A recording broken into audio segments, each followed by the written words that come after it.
Una natin gagawin, yung line natin galing sa circuit breaker, dito natin ilalagay sa tapat ng 0. Tsaka yung traveler niya dito sa baba, pwedeng sa 1, pwedeng sa 3. Okay lang na magkabaliktad yan.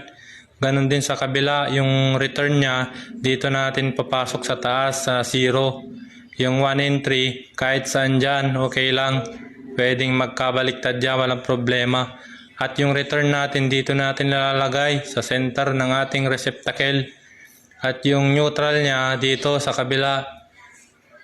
Yan, okay na. Lagyan natin ng bulb. Ayon natin ang breaker.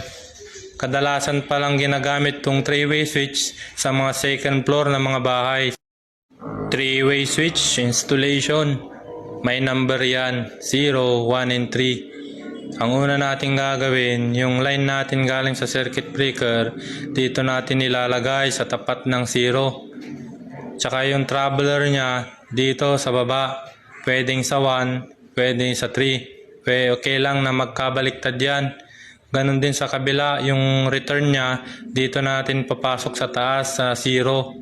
Yung 1 and 3, kahit saan dyan, okay lang. Pwedeng magkabaliktad yan, walang problema. At yung return natin dito natin nilalagay sa center ng ating receptacle. At yung neutral niya dito sa kabila. Yan, okay na. Lagyan natin ng bulb. Ayon natin ang breaker. Kadalasan palang ginagamit tong 3-way switch sa mga second floor ng mga bahay. 3-way switch installation. May number yan, 0, 1, and 3. Ang una natin gagawin, yung line natin galing sa circuit breaker, dito natin ilalagay sa tapat ng 0. Tsaka yung traveler niya dito sa baba, pwedeng sa 1, pwedeng sa 3. Okay lang na magkabaliktad yan.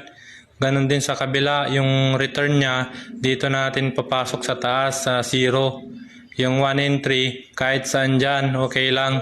Pwedeng magkabaliktad yan, walang problema. At yung return natin dito natin nilalagay sa center ng ating receptacle.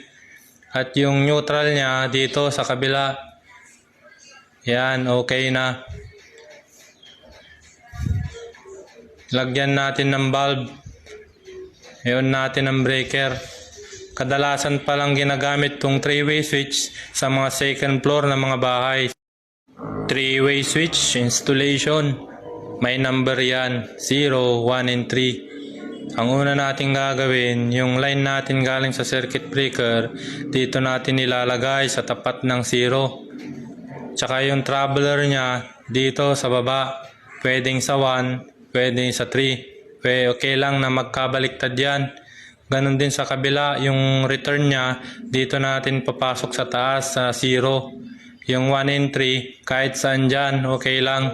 Pwedeng magkabaliktad yan, walang problema. At yung return natin dito natin nilalagay sa center ng ating receptacle. At yung neutral niya dito sa kabila. Yan, okay na.